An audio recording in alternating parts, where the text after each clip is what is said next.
the news at 7 with Curlin and TK.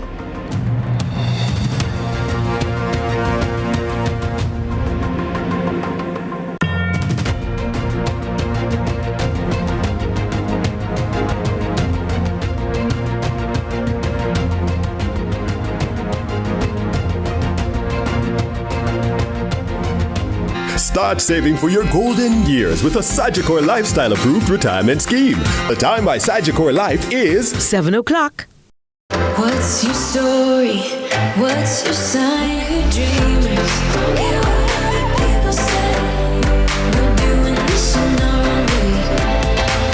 We come alive. We come alive.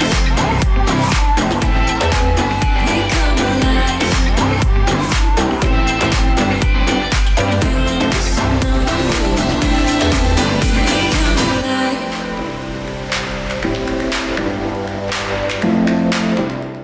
No more fear of missing out. CVM TV News is on YouTube. Get up-to-date news, sports, and business content at CVM TV News anytime, anywhere. Subscribe now to CVM TV News to see it happen.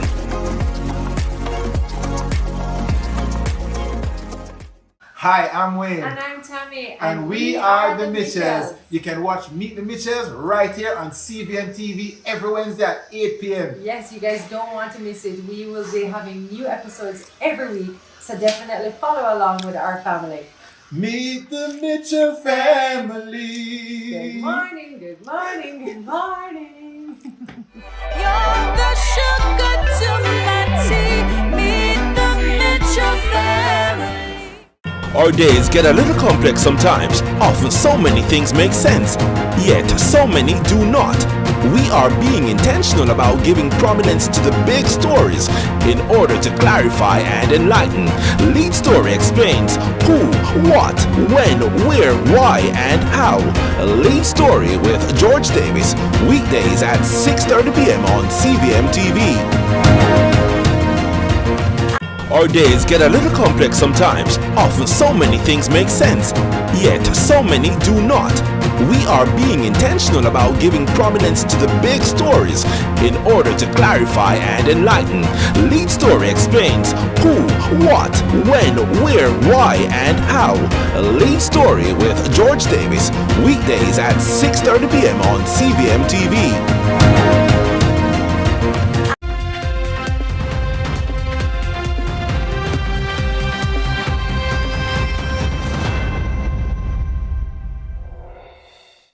Tonight in CVM News at 7, unlawful. Court DPP's extension is unconstitutional.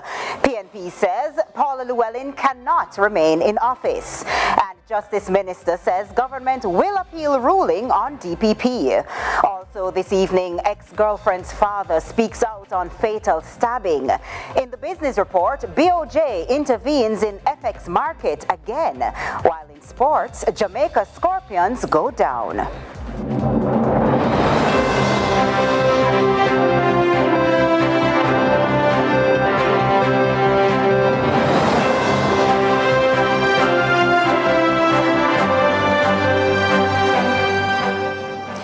From Kingston, Jamaica, this is CVM News at 7. I'm TK Dawkins. And I'm Curlin Brown. It's Friday, April 19, 2024. Thanks so much for joining us. The Constitutional Court has handed down a major ruling declaring unlawful the act amended to extend Paula Llewellyn's tenure as the Director of Public Prosecutions, DPP. The decision casts doubt on her ability to continue holding the position in the case of the People's National Party versus the Attorney General. A 3-member panel of judges ruled against the extension. The judges found the amendment to the act allowing for the further extension of her tenure was unconstitutional. The PNP, which challenged the constitutionality of the extension in court, argued that extending Llewellyn's term was a violation of the separation of powers. We go to Natalia Clark for more. The Legal Saga, featuring the government's role in the extension of Director of Public Prosecution Paula Llewellyn's tenure and the opposition PNP's stern disapproval, climaxed today with a Supreme Court ruling that the change was indeed unlawful. Last year's lightning-fast amendment to the constitutional law saw the extension swiftly ushered in a mere 6 days from parliamentary introduction to Governor-General approval. Despite the chorus of dissent from civil groups and the rising tide of public skepticism, the government pressed on, heedless of mounting questions from Jamaicans. The matter was brought before the court by opposition members Peter Bunting and Philip Paulwell, both leaders in the upper and lower houses respectively, against the Attorney General, who is responsible for providing legal advice and representation on behalf of all ministries and departments of government.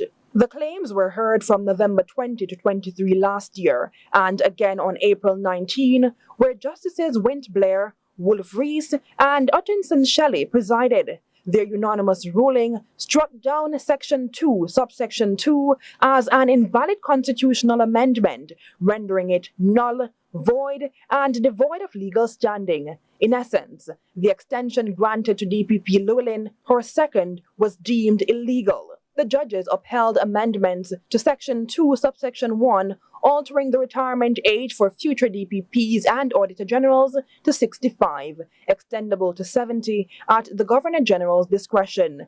The landmark ruling undoubtedly casts a pall over the Andrew Holness-led government and leaves the highest legal office in the country in a limbo. Natalia Clark, CVM News. Well, the PNP, which brought the suit against the Attorney General, maintains Paula Llewellyn cannot remain in office. During a press conference in the afternoon, the party declared it's not taking a victory lap despite succeeding in yet another constitutional challenge. Have the party's president, Mark Golding, knocked the government for bundling another matter relating to the Constitution? Natalia Clark continues. A red card for the Andrew Holness-led government after they rushed a constitutional amendment through Parliament which saw the extension of the tenure of incumbent Director of Public Prosecution Paula Llewellyn. On Friday, the Constitutional Court ruled this decision was unlawful. The opposition People's National Party, which brought the claim, asserted the government's actions were not just improper, but an egregious violation of the Constitution. It was a case that was brought to uphold and defend the Constitution of the country, principles of good governance, and to avoid the manipulation of the power of the majority and the tyranny of the majority in Parliament to undermine good governance in this country. And that is something that we will consistently and strenuously resist. The government on July 25, 2023 brought to Parliament a bill to extend the retirement age of DPPs and Auditor Generals to 65 and for the incumbent DPP to seek extension on recommendation of the Governor General without the input of the Prime Minister and Opposition Leader. Opposition Leader Mark Golding notes DPP Llewellyn's tenure expired on September 21 last year, and while her duties since then can be considered legal, swift action must be made to remove her from the post. And I therefore call upon the Services Commission to proceed with alacrity to embark on the process for appointing a new DPP. The advertising, etc., should be done. And in the meantime, that the Governor General, acting on their advice, Service Commission advice, should appoint somebody to act in the position. Legally, Llewellyn is unable to be granted a stay according to the PNP, but she is able through the Attorney General of Jamaica to appeal. Until then, our position is that the DPP, or Ms. Llewellyn, is no longer the DPP, and has in fact not been the DPP since her 63rd, birthday in September last year. There is a provision in the Constitution, I think it's Section 96, subsection 2, that would validate her acts as DPP between then and now. But now that the ruling has been made, she can no longer hold herself out or perform functions as a DPP. And a new DPP. The opposition used the opportunity to note also this matter is only one of many in which the government acted against the Constitution. Golding says that the opposition will continue to hold it accountable. Natalia Clark, CVM News. Meanwhile, the government says it will challenge the Supreme Court decision in the coming days. Our news team sat down with the Justice Minister, Delroy Chuck, a few hours after the ruling. The government says it will appeal the Supreme Court's ruling that the second tenure extension for the Director of Public Prosecutions is unconstitutional. In a CVM TV news interview, the island's Justice Minister, Delroy Chuck, said there is an urgent need for clarity. Why are they imputing this to the DPP and not to the Auditor General? Because the Act itself, pursuant to the Pension Act enacted in 2018, was to amend the Constitution to allow both public officers to retire at age 65. And this is exactly what the Constitutional Court has found to be valid, save and except the provision to protect both officers in the event that they want to retire before age 65, that they could get their full pension benefit, seems to have been has been struck down by the Constitutional Court. The opposition contends that the government lacks the relevant basis for an appeal, claiming the court's ruling is final. Moreover, the party is calling for the Director of Public Prosecutions to stand down. We hope to file an appeal early next week and ask the Court of Appeal to indicate that the status quo remains. In any event, there's no order in the judgment, as I am seeing it, that the DPP should vacate her position. All that it has done is to say that subsection 2 is null and void. And to be frank with you, subsection 2 is to protect the DPP. So if you remove it, the age of retirement still remains at age 65. Chuck says the opposition's critique is regrettable. In all my years, and I have been in practice, I have never found Paula Llewellyn to be anything but open, transparent, and professional. I am very disappointed that the opposition, that they're imputing in whichever way, that she should not continue in office because of this court judgment. This is the latest in a spate of constitutional gaffes by the Andrew Holness-led government. One of the most recent conflicts surrounded the government's new National Identification Card System NIDS, still under scrutiny for concerns over data protection. Another is the government's use of state of emergency as a crime-fighting tool. It's a good thing. It's a good thing to have so many flops on your record at the Constitution. No, it's a good thing that in a democratic society, that a court can rule against the executive, and the executive, in this case, can say, we can appeal. Ramon Gordon for CVM News. CVM News at 7 continues in a moment.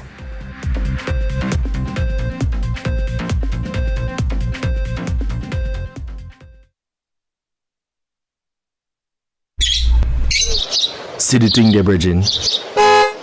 Boss, me not drive no vehicle with no white plate for carrying no passenger. Nah, man, everything, Chris Bridging. The vehicle have registration, fitness, and insurance. Well, it might have all of that. But what about road license and PPV insurance?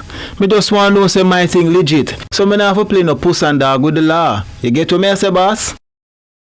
Operators of illegal taxis. Under Section 61 of the Road Traffic Act, if you're caught operating illegal public transport, the vehicle may be seized and upon conviction, you could be fined up to $125,000. Further, the owner of the vehicle may be charged for aiding and abetting the offense. Legalize your activities now. A message from the Transport Authority, regulating with vision.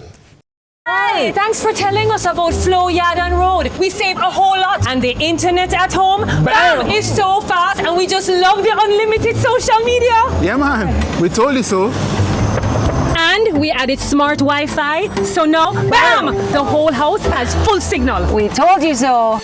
We just had to get Hub TV with the voice control remote. Bam! And all our favorite channels and streaming apps in one place. We told you so. Flow Yard and Road, it's the one for all.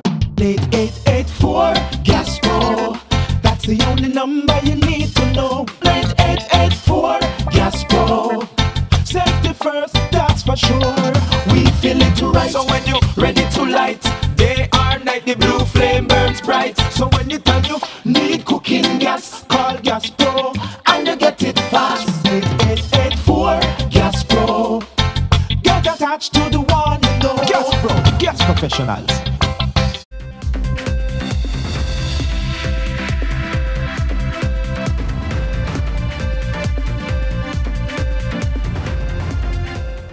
Welcome back. A majority might have overwhelmingly praised Ms. Llewellyn's tenure as Director of Public Prosecutions, saying she's tough on crime and unwavering in her pursuit of justice.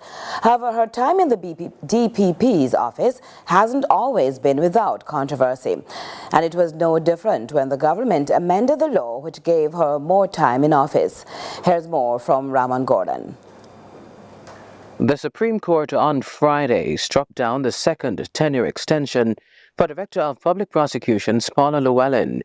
This decision could lead to a significant shakeup in the leadership at the DPP's office as the government's claims of legality have fallen flat. But how did we get here? Llewellyn was appointed to the office in 2008, replacing Ken Pantry, but by 2020, the nation's top prosecutor was approaching retirement age. That's when she received her first tenure extension in 3 years. The opposition, then led by Dr. Peter Phillips, had expressed unyielding disapproval.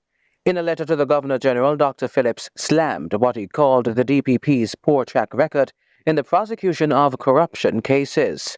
However, Prime Minister Andrew Holness defended the prosecutor. I think that generally most persons would agree that the current DPP has done a fairly good job. Just looking at it from a public good point of view, I don't believe that any harm has been done.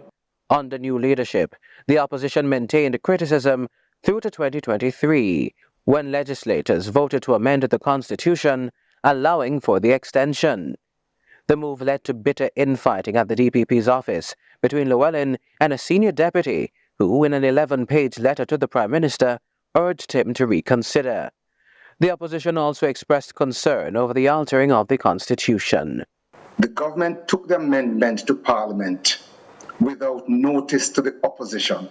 It used its majority on the day and literally rammed through, let's use that word, rammed through the amendment. And within a week, the amendment became law. Leadership consultant Professor Knut Thompson is stunned by the government's apparent lack of collaboration on the island's Crown prosecutor.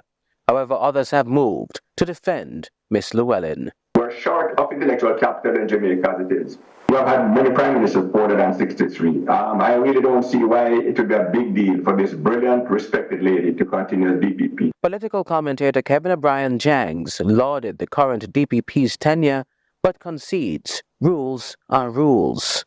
I think one of the things that it highlights is the importance of what I call honor.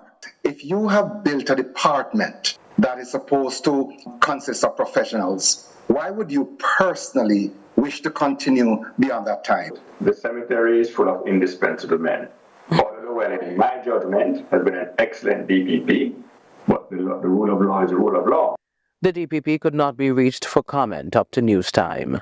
Ramon Gordon for CVM News. In other news, the feud among school children continues, this time in the West, where a student of the Irwin High School in St. James was killed by one of his peers. Though investigations have begun, the cause of the attack remains unknown. Here's Trisha Gay Kelly with the details. Imagine this. A mother at work believing her son is on his way home from school, but as the evening grows darker, she receives the news that he has been stabbed to death. So it was for Stacy and Dunkley, whose 15-year-old son was fatally wounded by a schoolmate on Thursday. Police say Ranil Plummer and another student had an altercation during school hours. But not long after the dismissal bell rang, the teen and others reportedly attacked Plummer. The 14-year-old allegedly plunged a knife into Plummer's chest. His blood stained the scene just outside Irwin High in Granville, St. James. Dunkley's pain is not easily matched. We are devastated because I lost my father in December, I lost my brother in February, and now I lose my son. I don't know me go manage without my son in this house. I don't want to live in this house anymore because I can't imagine living without Ranil. It's like my heart, I'm breathing and I am still alive, but me dead. Dunkley says Ranil had previously asked to be transferred. She was, however, unaware of his reasons. It seems the victim wasn't the only one complaining, since the alleged attacker's grandmother, Vinette, says her grandson had reported various conflicts with plumber to teachers who allegedly turned a blind eye. Still in shock, she fails to believe her grandson could take her life. This child is not a troublemaker. He's not a, oh God, man. This child don't even go on the road unless he going to school or you send him to shop. And it's so sad that the other little one died. Oh God. A similar tale was told to Councillor Kerry Thomas, who says there are additional pieces to the puzzle, having only heard one side of the story. Thomas says there's, however, a need to curb the violence among children. The truth of the matter is whether in primary school 6 years later, 7 years later, they become adults. And we understand why there's such a violence in our communities and our societies. The 14-year-old was arrested by the police on Friday after his family turned him in. Presently, he's being interviewed in the presence of his attorney, and the investigations are flowing smoothly, and we'll provide an update as soon as possible. The school community is in disbelief, while two families now grapple with undesirable outcomes. Trisha Gay Kelly, CVM News. And the president of the Jamaica Association of Principals of Secondary Schools, Linvan Wright, is condemning the fatal stabbing of the 15-year-old Irwin High student. He says long-term solutions must be considered at this point, and the work has already begun, as Commanding Officer for St. James, Superintendent Eron Samuels, says the force is working to put protective measures in schools. The principals are handling it now, where they are meeting with the police, and I'm sure they're going to be meeting with parents and having that kind of interaction that's going to be about a holistic solution to it, is what we want. But at short term, I think the long-term solution to it are really sustainable projects in schools that are going to deal with values, and just the spirituality of children, things like social and civic responsibility, things like just care for each other, things like how to handle issues in a loving, caring way. A Safe School Task Force has been set up by members of the JSF and are joined by members of the Ministry of Education, principals, guidance counselors and other stakeholders to ensure that we deal with the issues of violence in schools. This situation at Irwin High School, it's unfortunate, and we hope that this task force will help to stop these issues from occurring, or to cauterize the kind of violence that we see permeating within the schools in St. James. And we're upon a break. When we continue, Andrew Laidley will have your business news.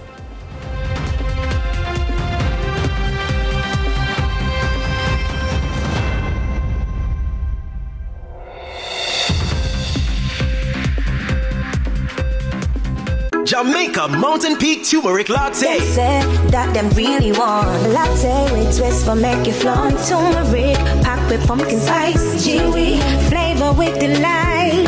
It really, really nice. May I have to say it twice. Jamaica Mountain Peak Turmeric Latte with pumpkin spice. Served hot or cold. Sip it slow or savor the vibe. However you desire. Just add water. Available in supermarkets all in one. It really, really nice. May I have to say it twice. You deserve more than just a car. Embrace a new standard of luxury with a 2025 GWM Evolve at 2024 prices. Elevate your driving experience with our sleek designs and intelligent safety, crafted for you to go with more. 2 free payments, 1 year free insurance, free petrol, 3-year service, 6 years warranty, and you guessed it, more. Offer valid at Stewart's Automotive Group, South Camp Road, Kingston, and Iron Shore, Mobay. Hurry, follow GWM Jamaica's conditions apply. This is your smartphone. These are your NCB credit cards, and this is NCB Pay. NCB Pay transforms your phone into your wallet, secure, quick, and always with you. Whether it's paying for groceries, grabbing coffee, or getting gas, NCB Pay has you covered. Using advanced technology, NCB Pay ensures that your transactions are protected with top-notch security. Skip the lines. With just a tap, you're on your way. Don't just pay, NCB Pay. Download the app today. Get ready! The best ever international meet to be staged in Jamaica. The inaugural Jamaica Athletics Invitational, a World Continental Tour Silver with a star-studded cast of international and local stars. Saturday, May 11, 7 p.m. to 9:30 p.m. at the National Stadium. Featuring the Olympic champion Hansel Parchment, former world champion Fred Curley, British record holders Arnell Hughes, rising triple jump sensation Jaden Hibbert, Kyron McMaster, and Kristen Coleman, two-time world champion Danielle Williams, former world champion Dina Asher-Smith, world record holder Toby Amusa, world championship medalist Shanika Ricketts, Marie-Jose Talou, St. Lucian Hot Shot, Julian Alfred, Nia Ali, Rochelle Clayton, Kemba Nelson, plus a surprise entertainment package never seen before in Jamaica.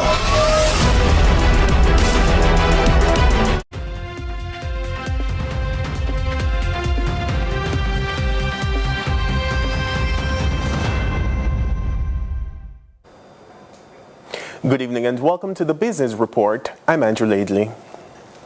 The Bank of Jamaica BOJ intervened in the foreign exchange market for a fifth time this month and a second consecutive day this week. Using its B-Fix-It flash intervention tool, the central bank sold $30 million to 4 banks and 3 cambios today. That brings the total injection since the start of the month to $150 million. Now, the BOJ's repeated interventions in the foreign exchange market is an indication that the central bank believes foreign exchange availability is limited. The interventions are intended to avoid rapid and disorderly depreciation in the exchange rate. Now, the US dollar ended the day selling for $156.35 against the Jamaican dollar on average.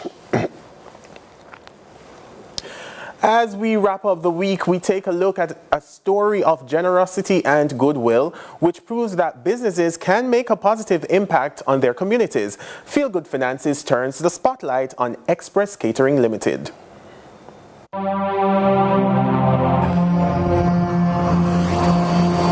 $12 million. That's how much Express Catering Limited secured in its latest US dollar bond raise. The company now looking to expand into new dimensions. Also on the cards, the continuation of support for the community. It comes to millions of Jamaican dollars and by each year. For example, we participated in a Salt Spring feeding program for the children. And that translated, and we did that with Choco and a few other businesses in Montego Bay, and that translated into a decline in crime in that community and people starting to live better with each other. So when you see these type of efforts, the results of those type of approaches, it's something that you want to participate in, you want to find additional funds to support, because it just improves our overall society at the end of the day. And that's not all.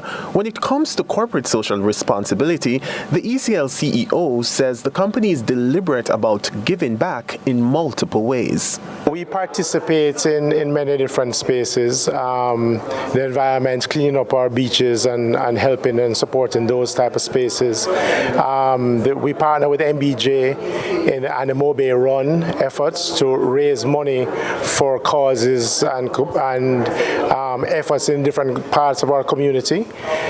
We work with American Airlines for raising funds for breast cancer awareness. We support our police in many different forms. And it's not because there's idle cash sitting around. DARE disclosed that ECL invests in communities because it will redound to the overall benefit of Jamaica. Our outlook is really to elevate and improve our country. Jamaica ultimately is a place that we feel can be second to none in the world, in every sense of the word. And so we feel a social responsibility to participate and support wherever possible in achieving that end. As for current community interventions, we are working on a program now for the homeless, to feed the homeless. And we are continually evaluating where there are plenty of opportunities or the needs are to elevate and participate in the community needs. In terms of impact, the CEO says he hasn't witnessed a single initiative implemented by ECL which did not result in community development.